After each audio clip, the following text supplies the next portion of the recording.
France in 1873. Her father was a jeweler and a watchmaker. Both parents were very devout Catholics and were not too long ago actually ordained. They were canonized and remain to this day the only married couple canonized in the church.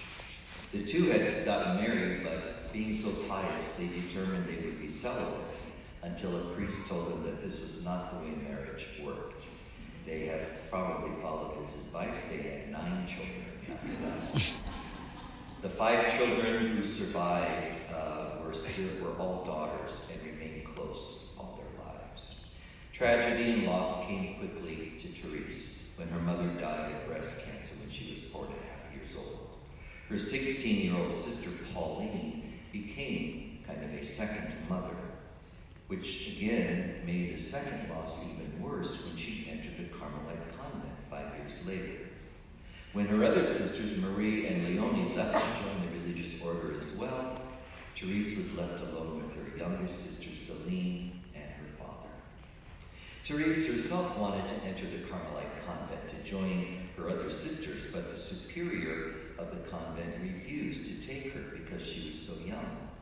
When the bishop also said no, she decided to go over his head. Thérèse and her father took a pilgrimage to Rome. There they were able to be part of an audience with the Pope, but were told that they were not to speak with him directly.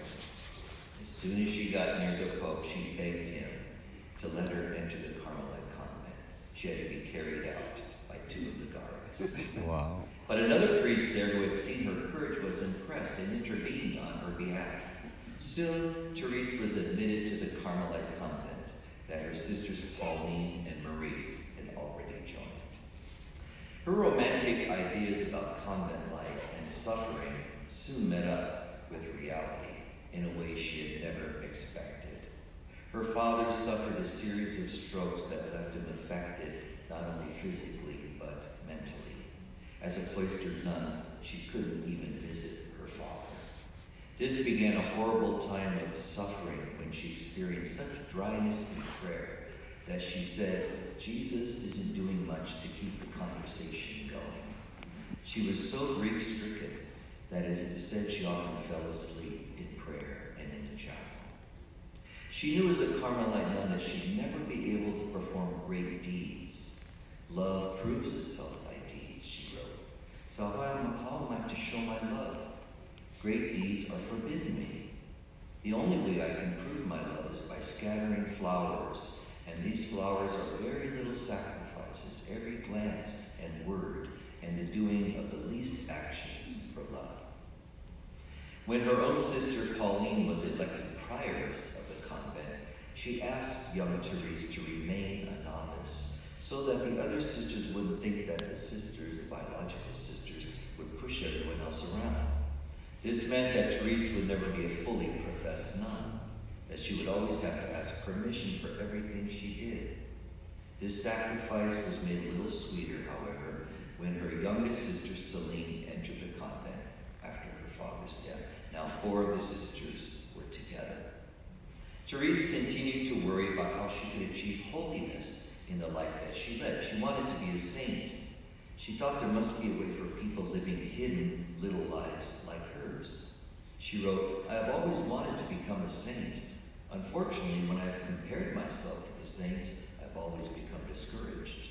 So I told myself, God would not make me wish for something impossible. And so in spite of my littleness, I can aim at being a saint.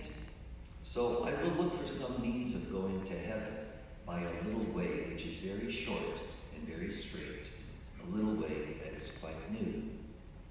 She wrote, we live in an age of inventions.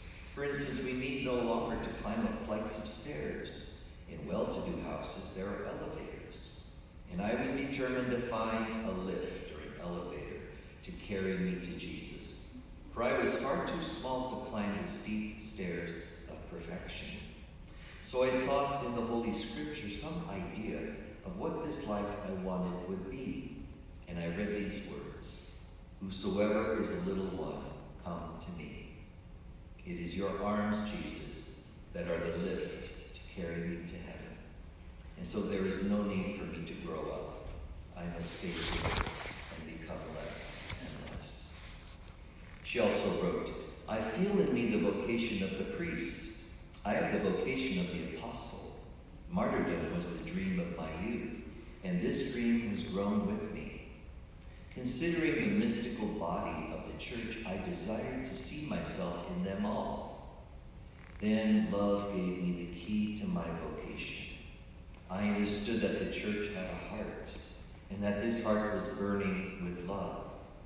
I understood that love comprised all vocations, that love was everything, that it embraced all times and places, in a word, that it was eternal. Then in the excess of my delirious joy, I cried out, Oh Jesus, my love, my vocation.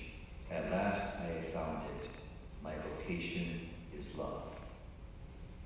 In 1896, she began coughing up blood. She kept working without telling anyone, but she had a growing feeling that she would die young without leaving anything behind. As her illness became known, she was confined to the infirmary. In spite of her physical ills, she held on to her one dream about the work she would do after her death, helping those on earth. She wrote, I will return. My heaven will be spent on earth. She died on September 30, 1897, at the age of 24. She herself felt it was a blessing that God allowed her to die at exactly that age. She had always felt that she had a vocation to be a priest, and felt God let her die at the age she would have been ordained if she had been a man, so that she wouldn't have to suffer. After she died, her sister Pauline began gathering together her writings, a journal that Thérèse kept, and biographical notes that she was asked to write during her time in the infirmary. They were eventually titled The Story of a Soul, and were circulated and sent to other Carmelite convents. But Teresa's little way of trusting in Jesus to make her holy, and relying on small daily sacrifices instead of great deeds, appealed to the thousands of Catholics and others who were trying to find holiness in ordinary lives. Within 2 years, a great following developed, which eventually led to her canonization in 1925. Along with St. Francis of Assisi, Thérèse is one of the most popular saints in the Church. This is due to the fact that her spirituality is accessible to anyone. Childlikeness, simplicity, acceptance of suffering, prayer, and striving to love others in small ways. These qualities make her a person to emulate. What we learn from her life is that love is the path to sanctity, after the example of Christ Jesus.